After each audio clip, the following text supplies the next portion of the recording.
Alright, so now we're going to install the capping. So we'll just glue everything up. Everything's cut to size. We're just going to pin on the angle through, and then we're going to screw down through the capping into the top of the stringer. Alright, so now we're going to install the rail. So what I do for the rail height is I put the top baluster in, mark the height, then bring the baluster back down, just sit him in the groove, let him sit there, glue the rail up. Alright, so make sure he's hard down.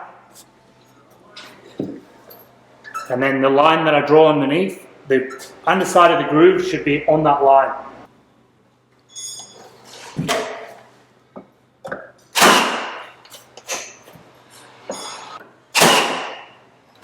Alright, so once we pin the rail in, we take the baluster out, put a 45mm chipboard screw through on the angle. That's it.